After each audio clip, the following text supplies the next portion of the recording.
Today we got a motherfucking classic by Prince Paul. It's the Going On podcast with the Rap Critic and Muse. Yo, spoiler alert. What the fuck are you doing? I can't even. Oh my god! I kind of just want to do the review. I can't. We gotta wait.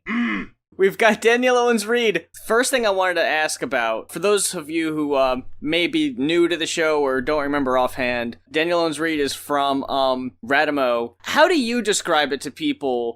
Well, that's a great question, because also it's changed kind of a lot over the past year. I think when we were talking, it was mostly vintage, but now I represent like 11 other brands that are women-owned, black-owned, queer-owned, non-binary-owned. So look at you. Yeah, right? And I just like signed on 2 new brands, and I have a new swimsuit that I designed with a swimwear company that's coming out, I think, like next week, maybe. So when I talk about it, I just call it either gender neutral clothing brand or gender queer clothing brand, depending on who I'm talking to. And then as I explain it, I kind of talk about how I dress all the vintage items, and also it's a marketplace for different brands that are not really represented in the mainstream. I mean, the great things about the brands that I represent is like a lot of them are smaller, so they couldn't do like a PO for Target or something like that. So it's great to have other marketplaces where they're being represented and they can still kind of stay at the capacity that they're at right now. It's pretty great. So that is Radimo.la is the site for anyone who'd like to check that out for awesome gender-neutral clothing and new shit showing up all the time, so it seems. Yeah. Got to, at least real quick, mention the fashion show y'all put on. Oh, yeah. There is the video. Last I checked, it was on the website. Is it still available on there? I'm pretty sure it is, yeah. It was like one of my wildest dreams just came together in front of my eyes. And it's also like great because explaining to people, like, you take one item of clothing and put it on 3 different people with 3 different body types and skin tones and identities. People generally like understand the concept, but they still can't really visualize or picture what I'm saying. So being able to do the runway and literally have 3 people in a row walking out on a runway wearing the same thing who look completely different, have completely different body types, completely different identities, like it really hit the message home even harder. So it's nice to have that and to be able to be like, this is what we mean. And it was cool too, because just the way the timing worked out, we had we did a lot of like shirts off. So we had like people who were like in their bras, or there were 3 specific people, one who was wearing a binder, one who was like 3 weeks out of top surgery, so they were bandaged, and then one person who was like 2 months out of top surgery. So we had like you saw every type of chest, every type of like size, like the body type thing is something that really isn't represented, and we finally got to be like, look, this is what we mean. In addition to the show and everything we wanted to have you on and spread the word about, the main thing that made me think about we need to get down on the show is that Vidcon just passed. Yeah. I had seen some of the quotes from the panels, and that was the main thing that was like, all right, look, this is some shit we gotta talk about, because this is actually a topic that we haven't brought up on the show, I don't think at all. The demonetizations, the videos being put in restricted areas and stuff like that. Even putting something as simple as putting like transgender in the video title will get your shit like hidden. I am a talent manager, and 2 of my biggest clients are influencers. They're both queer women. One is a queer black woman called Amber's Closet, and she does a bunch of different type of content. Her content is like, talking about something that a celebrity said will be one video, and the next video will be talking about lesbian stereotypes, and the next video will be about manifesting your dreams. And then my other, one of my main clients, who was my first ever client, we've been working together for years, is Stevie Bobby, who it specifically does lesbian sex education. But it's been really complicated because they switched up the algorithm forever ago so that it was hard to find related videos, and that was already annoying. It was like you had to do something like release 10 videos a day or some shit like that makes no sense. The first part of it was they were prioritizing accounts that could release more and longer videos per day, which means anyone who, like NBC or The Ellen Show or Jimmy Fallon, like they can release as much content as they want because they can pay thousands of people to work for their company and release 10 videos a day. So that already was hurting creators. That was the first thing that happened. And then they started to make things, quote, ad friendly. And they put like really, really high stipulations on what counts as ad friendly. So Stevie's the perfect example of someone who gets demonetized all the time. And their argument is kind of like, well, we don't want your video to show up as related to nursery rhyme videos. Like, we don't want kids to be seeing it or whatever. And we're like, what are you talking about? It would be related to other lesbian sex ed videos. Like, what? That doesn't make any sense. The thing that is annoying me more than anything, it's not that these rules are put in place. That in and of itself is not what's annoying me. What's annoying me is that they won't tell us. Part of it, I know why. It's because if they tell you the things that get you monetized and not, people take advantage of it, right? But the thing is, they're gonna do that anyway. Yeah, I was about to say, they're already doing that, so. Yeah. It's complicated because there are queer and trans YouTubers and creators who are like, okay, well, I just won't put the word trans in my keywords. I won't put the word trans in my title. I won't put hold a sex toy in the video. There are like so many different ways they can see whether or not it's an okay video for ads. So people are not doing that, but that just means that then people can't really find you. Like if you're looking at one trans YouTuber, you're watching their coming out story and you like want to know if there are more people like you out there, there aren't any related videos of trans YouTubers coming out because everybody's trying to like figure out how to make it so that their videos can be seen and won't be age restricted and won't be like Chase Ross is a trans YouTuber who just did a video about bottom surgery and like it wasn't like nobody was showing anything, like it's not an explicit video, but just the fact that it was about bottom surgery and it was about the trans community, it was demonetized and Chase got a strike on his channel for violence. There's another side of YouTube that is equally as shady. It came up in a good bit of the panels in that it's not as so much the putting people out there, but it's also the protection and actually having the content creators' backs. Because there are a good bit of people who I was just reading about it today that will go to trans YouTubers, queer YouTubers, and just spend a day of reporting shit, not watching it, but just trying to, like, rid YouTube of that shit because it's something that they don't like, even if it isn't offensive content, and YouTube will more often than not side with the people reporting this shit and not even look at what the content is. Because if it already is demonetized, if it's already age restricted or whatever, YouTube is already going to look at that as a problem. So they're going to be like, well, I mean, we already knew something was up. There must be something to this reporting thing. If people are saying it's bad, it must be bad. But yeah, meanwhile, you get, no matter what the video is, you got some right-wing conspiracy theory video in your recommendeds and the suggesteds. That shit'll come up all day. If you type in Maxine Waters on YouTube right now, the top result says Maxine Waters calls for violence, which is a complete lie fabricated by Laura Loomer and the other few right-wing white supremacists. I'll just come out there and say it and, call it like it is. White supremacists, white nationalists that will hound people like Maxine Waters, get all up in their face, and she's done this twice now where she'll just be like, get the fuck out of my face, and like smack their hands away. And these motherfuckers will be like, I was assaulted by Maxine Waters, and they're looking at the people in Trump's cabinet should be expected to be, held accountable and confronted, so now all of a sudden that's a call for violence.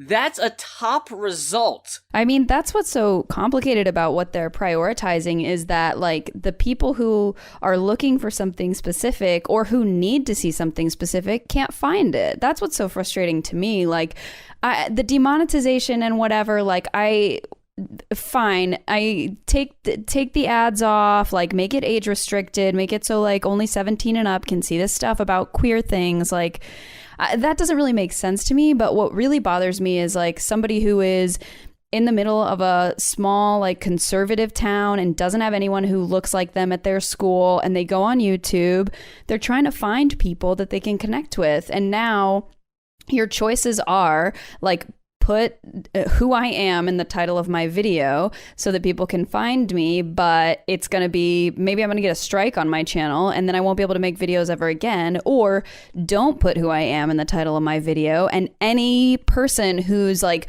14 years old in a small conservative town who just needs to see my face and that I exist, any one of those people is not going to be able to find me. Another side of the money issue in YouTube is the ads. We didn't talk about the ads, in that there are some ads that people have been seeing on their videos that are hate-filled, anti-LGBTQ, and people are asking, so people were asking, okay, so how is this okay?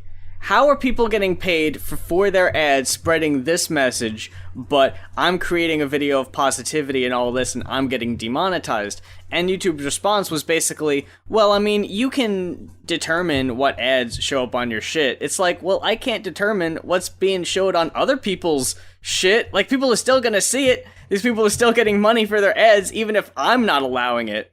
So yeah, there's definitely a bit of hypocrisy of like, they want that money, but they don't want your money. What YouTube is doing right now is like your typical like accidentally racist white lady who is like, I had no idea. Like, they're literally acting like they don't know what is going on when we're telling them over and over and over. And of course, dude, it's their job to collect data. They know exactly what's happening. Like, it's like, why are we giving them the benefit of the doubt? Like, oh, maybe they just don't know. They know every single increment. They know what we're doing as we're recording this fucking podcast, okay? Exactly. They know what the fuck is going on. They're just like, but how can we make it so that we can make the most money?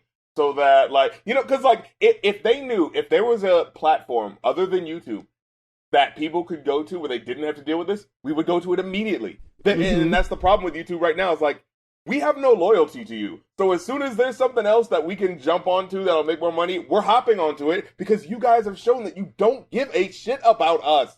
If you gave a shit about us, then we'd be, like, riding for you and we'd be trying to figure shit out. I think the biggest joke about all of it, and you mentioned it before, was the alternative to YouTube, right?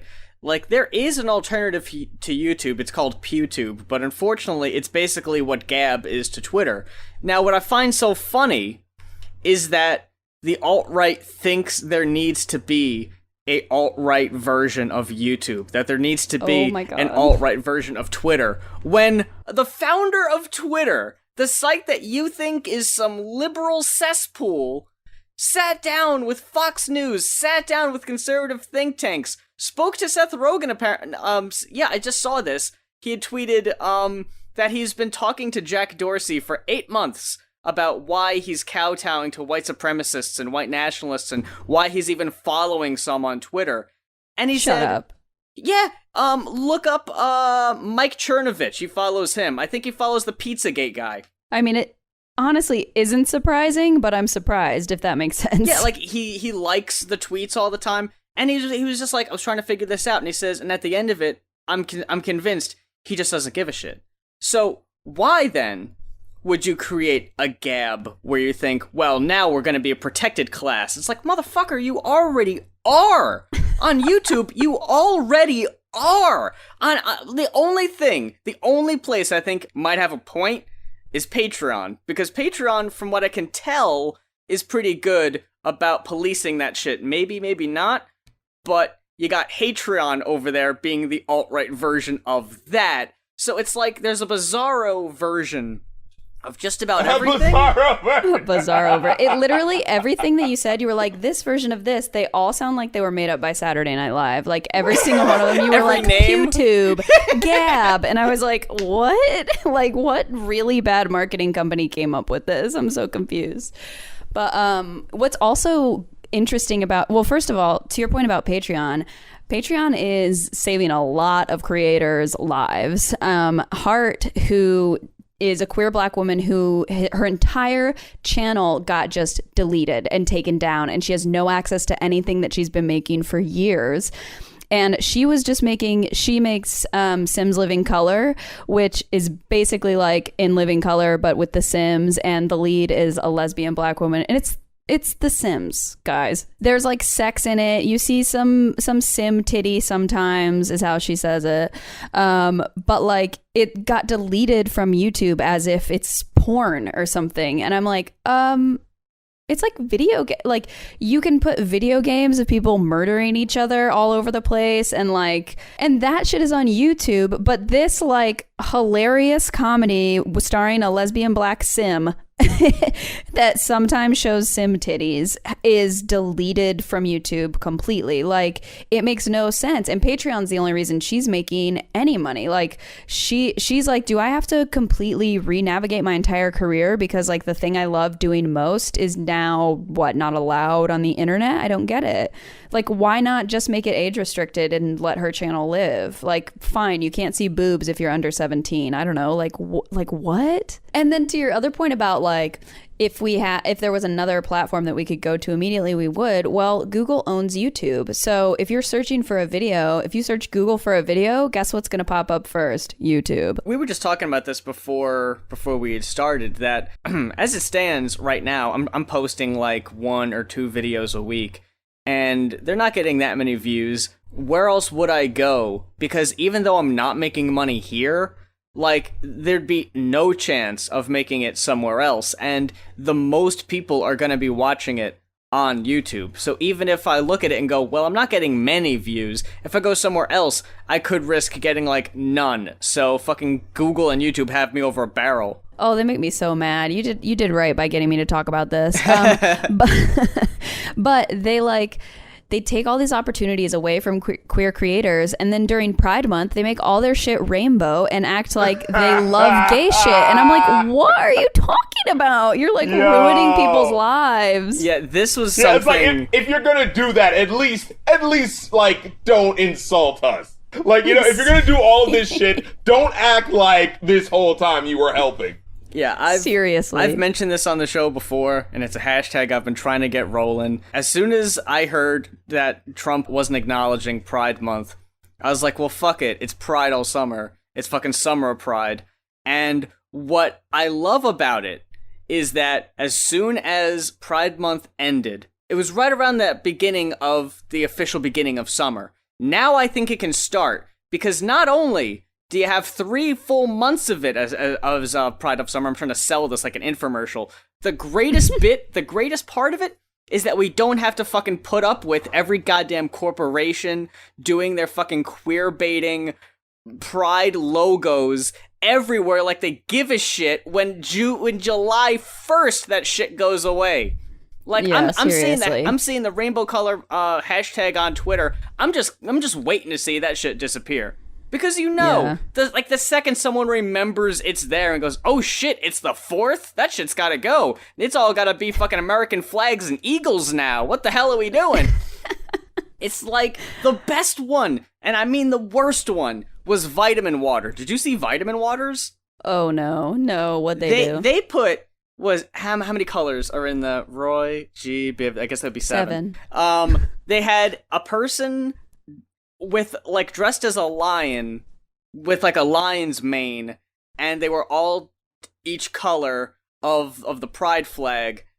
Get it? Pride lions? And they would all, like, look at the camera, and they roared in unison, and it was like, represent your pride, or something, and it's like, that's so abstract, that it's like, you almost wanted, it was, like, more or less a furry thing. But see, here's the thing about that. They can do plausible deniability. Because any of the people who are in the conservative states, they could be like, wait, are you talking about gay people? And they're like, no, we're saying represent something that makes you happy. Yes, exactly. They're just trying to, like, keep it cool with everybody. They want to play both sides of the fence, yeah. Corporations, especially corporations like Vitamin Water is the perfect example of, like, for example, I don't know, the Flint water crisis. The amount of money you have, you could literally solve the Flint water crisis. Vitamin Water could be like, you know what? Here is the amount of money to fix all your fucking water, or to, like, supply you with bottled water for however long. Like, I don't know how they would do it, but they have the money to literally fix that crisis. And they would rather be like,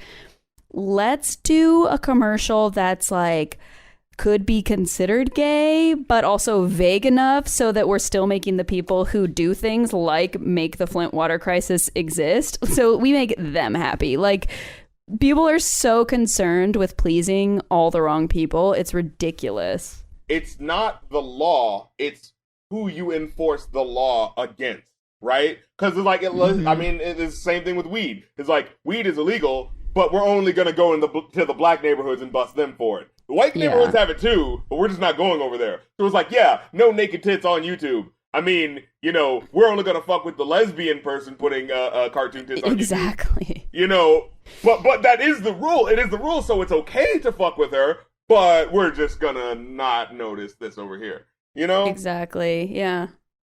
And maybe all those videos have been demonetized by now, and like, you know, let me know. But I just remember there was like someone, there was an article that showed like, hey, do you know this is up on YouTube right now and it's completely fine? And I just saw like a whole bunch of Let's Plays of it, and I'm like, oh yeah, and they're probably doing that because, I mean, boobs get views. You know what I just thought about? Because think about this. Why are boobs such a big thing on YouTube? Really consider this.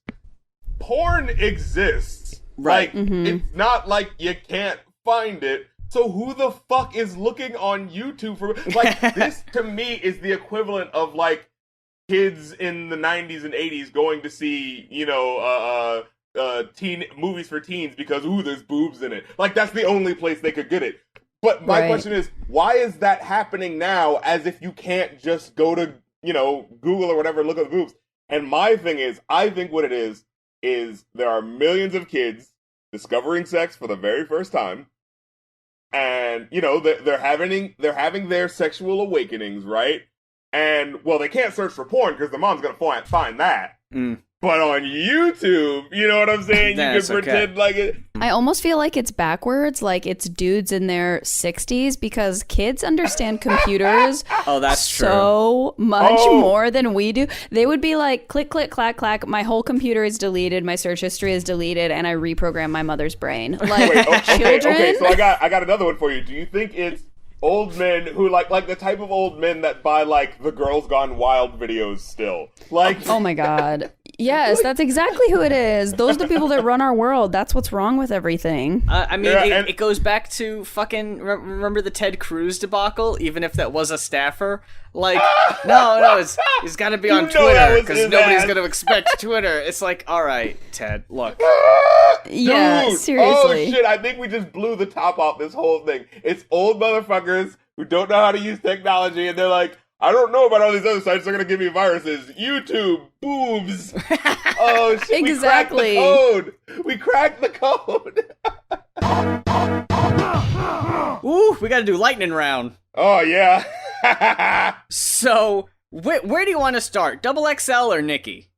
Let's start with Nicki, because what the fuck? All right. God damn Nicki, who I've never felt comfortable putting all of my eggs in the Nicki Minaj basket or supporting her 100% because it seems like every few months to maybe every year she'll do something. She'll say something. Her and Cardi B, honestly, like they're in the running for... I'm not 100% comfortable supporting either of y'all 100% because I'm afraid that you're gonna say something stupid, and it always does. The people have to know. What could have possibly inspired this millionaire with surely better things to do with her time? To lower herself to slide into your DMs because they took issue with something that you said. Yeah, what was the hot take? What was the scorching criticism that this person had for Nicki? She had to have been coming with some serious tea. If Nicki was like, this cannot stand. I have to come after her throat. I gotta fucking snatch her bald. What did she say? By the way, the person who said this was Wana's World. So at Wana's World, you know, follow her, you know, just out of spite. You know how dope it would be if Nicki put out mature content? No silly shit. Just reflecting on past relationships, being a boss, hardships, etc. She's touching 40 soon. A new direction is needed. This is what, to her, to Nicki Minaj, justified the following response. When your ugly ass was 24, you were pushing 30. I'm 34. I'm touching 40. LOL. And what does that have to do with my music? Eat a dick, you hating ass hoe. Got the nerve to have a Trinity flag on your page. You must not have heard the pink print. Or Pills and Potions, Bed of Lies, Save Me. Marisha feature with Alicia Keys, Tasha Cobbs. Just say you jealous, I'm rich, famous, intelligent, pretty, and go. But wait, leave my balls. I'm tired of you sucking them. I dropped my album almost 4 years ago. My bad, I'm 34. So at 31, how about you get like me? Why don't you ask me how to help you get rich? Been on top and I ain't going nowhere. Ho! Tongue emoji with the winking smiley face and doofy-eyed tongue emoji. That's what, let us not be mistaken here, a 34-year-old woman just said to a stranger. What the fuck is going on right now? And I think it's important to note that I'm sure on a daily basis, Nicki probably gets way worse. That's my thing! So, why... What is this? Why this? And, like, look, I'm just gonna take issue with Wanda for just a sec, right? You know, for me personally, when we review albums, not everything has to be some serious, thought-provoking, 100% mature, song. For sure, it's okay if you got some silly shit in there. But at the end of the day, that's all it is. It was just a simple criticism, a bit, hey, wouldn't it be cool if someone who represents black women, who's pretty much the only person who represents black women, wouldn't it be cool if she did more diverse, introspective stuff? I really think that's where she came from, because I believe this is the black woman who said this, Like, I understand you want to hear it from Nicki, but Nicki isn't really known for the serious mature. Like, every so often she'll do a song that's retrospective. I remember she did a song called, like, Dear Old Nicki or something, where it was, like, talking to her younger self or whatever. Like, but okay, that's not gonna be the lead single. No, absolutely not. It's always gonna be the fucking Anaconda, the fucking Chun-Li. I would understand a little bit more. I would still think it's petty and unnecessary, but I would understand it a bit more if this was Cardi B, if this was someone in the industry who was a potential rival. Yeah, it would still be immature, but... Absolutely, I would still think it's uncalled for and silly to do, but if it's just a random person, that looks especially bad. But at the end of the day, it's not gonna matter. Like, at the end of the day, this isn't gonna make anybody turn the page on Nicki Minaj. They're not going to stop listening because she went after a random person. If anything, people are going to look at that and go, that is her in fucking boss mode. That is her in beast mode going after somebody, and they're going to respect her even more for it. That's what's sad. Yeah, because I think so. It's not even that clever of a response. It's just, I have more money than you. Here's the one point where I was like, Nicki does have a point, right? I'm 34. I'm not like 39. So when you say I'm touching 40, like, that's a misrepresentation. And in an industry in which age is sort of a really big thing, especially for women as far as like image in like Hollywood and shit, like there is that sort of, doesn't even have fucking wrinkles on her face yet, but her age is above 21, so now she's old. You know what I'm saying? Like, yeah. So I feel like there was a bit of like, whoa, why are you saying I'm way older than I actually am? But now if she would have kept it to that and been like, yo, like, I've seen lots of people like inflating my age, and that is a symptom of, oh, you've been around for too long, so now you're old, that mentality. So it's like, can you not do that? Like, can you be like, hey, like, I know this seems stupid, but this is the fucking industry we're in. Could you please not propagate that sort of ideology? Like, that sort of, prodding of someone like me who, I know I'm famous and a celebrity, but I have feelings too. And, like, I have to deal with a whole bunch of other shit, and this is just, like, on top of it. But here's the thing. Like, yeah, like, now that would be a mature response, but my thing is, again, this is some random fucking person on Twitter. It's not like it's this huge fucking, person with a huge platform. I was just saying, if it was like Billboard writing an article and their tweet was something about, with Nicki touching 40, should she be considering more mature content? Like, then it would be like, hey, look, you have a really big reach. You're very influential in the industry. You have a lot of people's ears. Maybe don't misrepresent my age because that could possibly affect my career. The other thing we wanted to talk about was these freestyles were quick. And we know by the time we put out this fucking video, there will be the ciphers that are gonna come out, and you guys are gonna be like, why haven't you done the ciphers yet? We know. We teased it last week. We said that we had watched some of the freestyles, and I'm gonna go ahead and say this as far as freestyles and XXL ciphers go. I couldn't tell you what anyone besides XXX said in their freestyle from last year, because to me, it doesn't really mean that much, and it should, I think. If you're named to the XXL freshman class, I think your freestyle should be a display, a little taste of what it is people can expect to hear from you.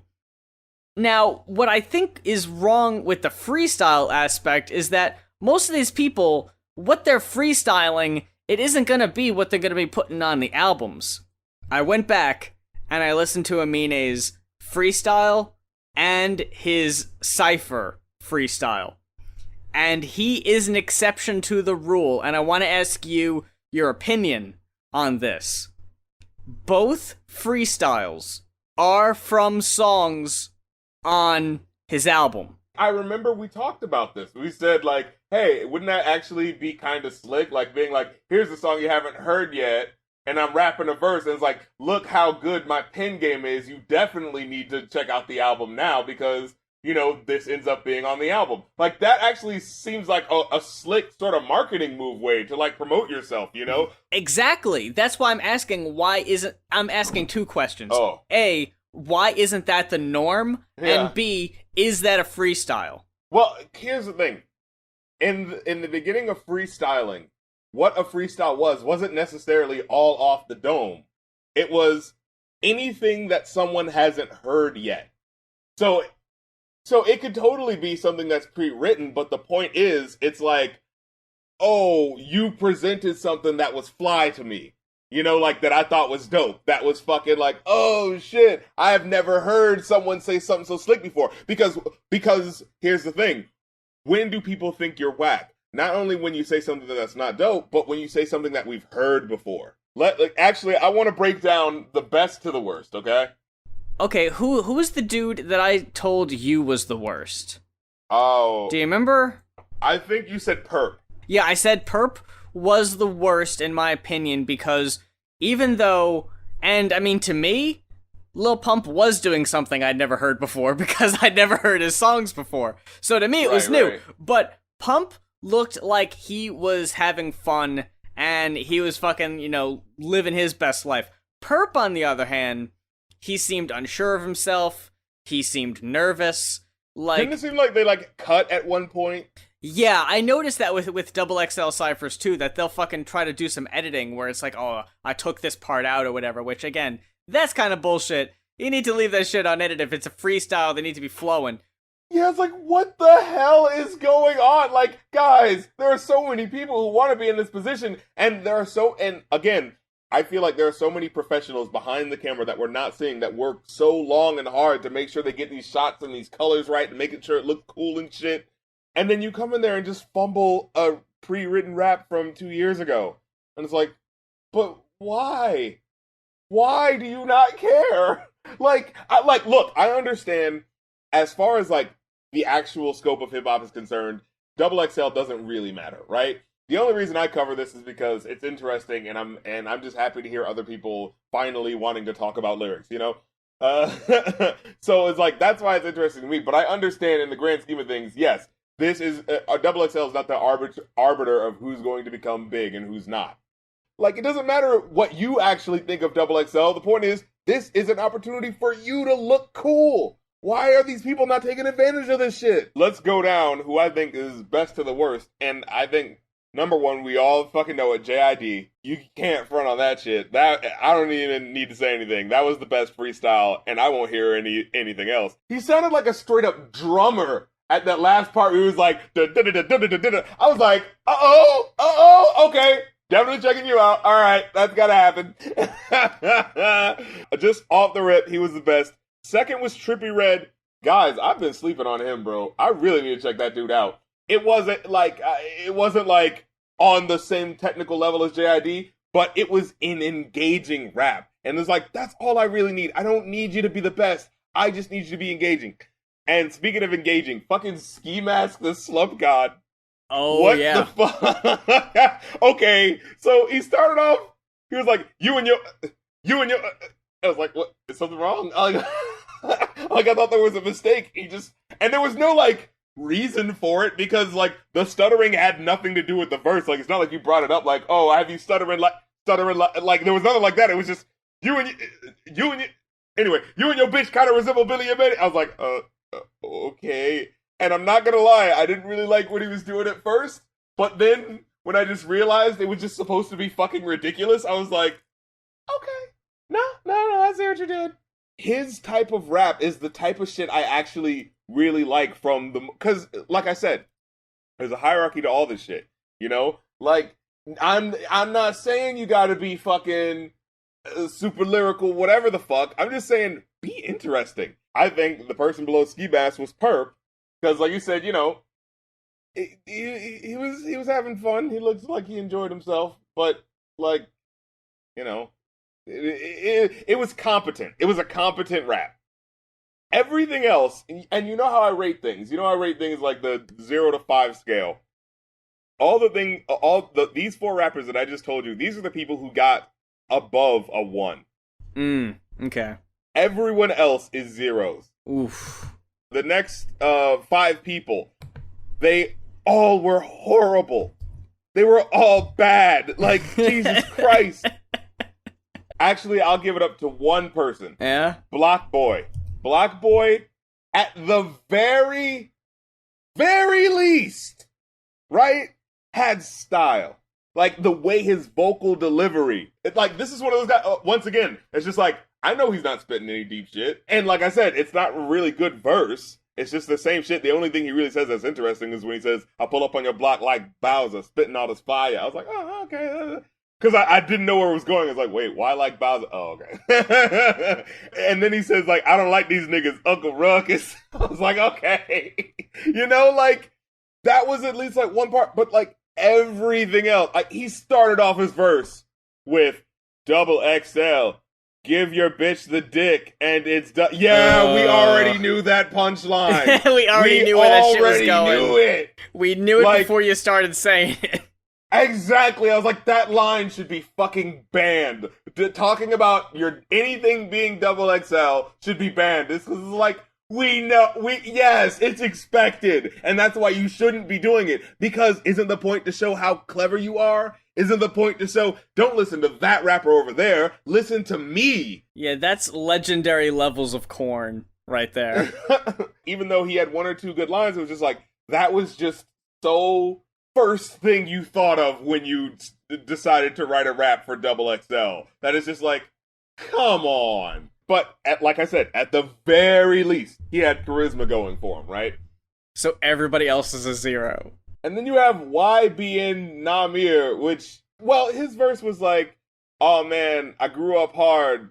I don't mean to discount his story, but so did literally every other person in this freestyle. So, like, what makes me care about you? Like, it's literally the placeholder verse. Talk about how life was bad, but then talk about how you randomly one day got money because it was just destined to happen because you're just so great.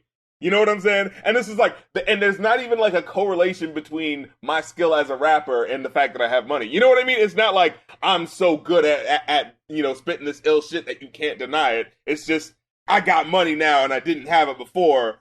And I mean, it's probably because, you know, I had to do some shady shit. But the point is, I'm cool because I had to do shady shit to get money and I'm rich now. Like, it's. I got money, I didn't have money.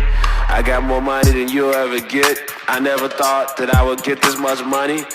had money, now I'm getting more money. Even if it is a story that's being told for the umpteenth time, right? If it's being told in a way that makes me give a shit and take notice, like your delivery, your demeanor, your confidence, your flow, if the words you use, you know, like, you can tell me the same basic story I've heard a million times, but if you tell it in a very specific, unique way, I don't care. I'll listen, and I'll be like, shit, you know, you fucking made me care about this thing I've heard a billion times. And then Pump was just rapped this verse, and it was like, you know, below average is normal, but I mean, he like mumbled through like half of it, so you couldn't barely hear it anyway. Like when people say mumble rap, they literally mean this person. It's not like you're like, oh man, I forgot the words, I guess we can't do a second take. Like, no, it's literally a verse you wrote before. Just do a fucking second take where you say it better. Like, Jesus Christ. Like, are these guys shy? Lil Pump, are you shy to be rapping your verse? Because people who usually, you know, slur their words and don't really want to say, those people are usually shy, you know? Because they're like, oh, I don't know if this is really going to be good, so, I mean, you know, I'm fucking your bitch. And so, like, what? Speak up! Like, don't you want me to hear? So, like, what the fuck? So wait, you're telling me that Pump was not the worst? Oh, no, my friend. Oh no.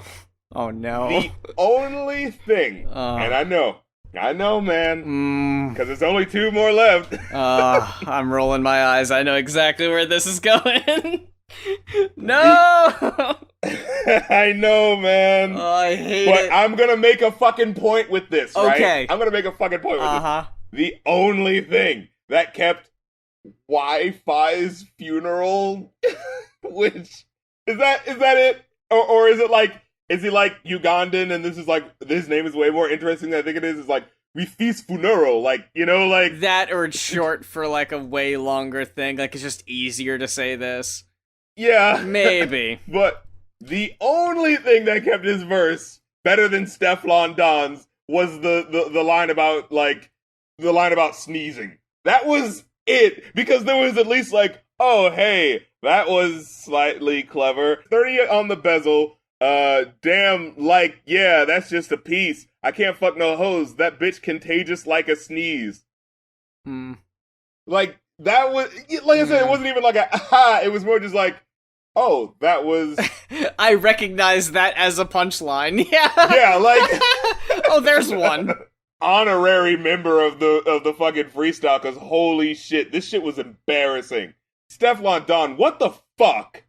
No, like, straight up and down, because she's representing women, and she's representing the UK on this shit. Titty bigs in the back. No, I don't want to hear a bunch of titties. I can see them. I don't want to hear that your tits are big and your ass is too. Spit some fucking rhymes. Save that for the album, because we all know that's coming. Like, it wasn't even like, my titty's big like a da-da-da. No, it was just, titty big and my ass is big too. Yeah, we know. We know that's going to be the thing that people are going to be going to you for. Thank you for just telling us that's what it is. Like, she had one line where she's like, I could care less where your hair's from, because your lace front's kind of showing, boo. I mean, I guess, like, is that, women out there, was that insulting? Were you like, oh, like, was that? I can see that as a burn.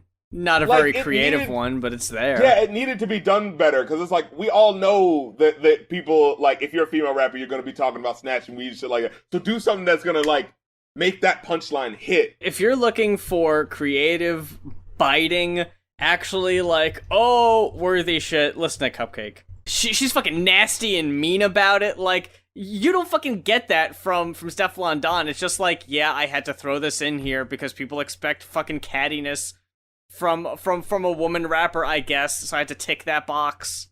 Yeah, it felt like manufactured cattiness instead of like Jamie Summers on Break Bread. I shake my rum ball in your face, make a bitch tie my sneaker lace, cause A is for Apple and J is for Jack, and most of y'all bitches ain't got no hair on the back and your tracks is whack. It's like, oh shit. That's good.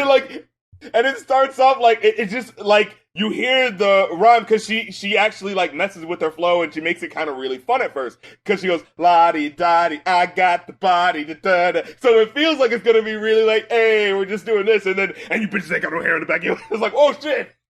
You know, it throws you off. It gives you a little bit of that pop there. But with her, it just felt like, yeah, there was that feeling of, and here comes the catty line, you know, like, it didn't make me feel it. So, And then, wait, was it Steph?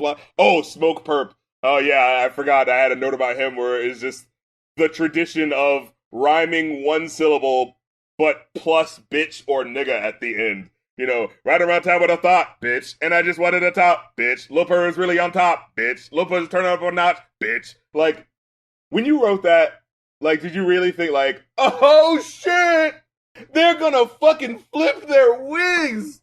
I just rhymed top bitch with top bitch.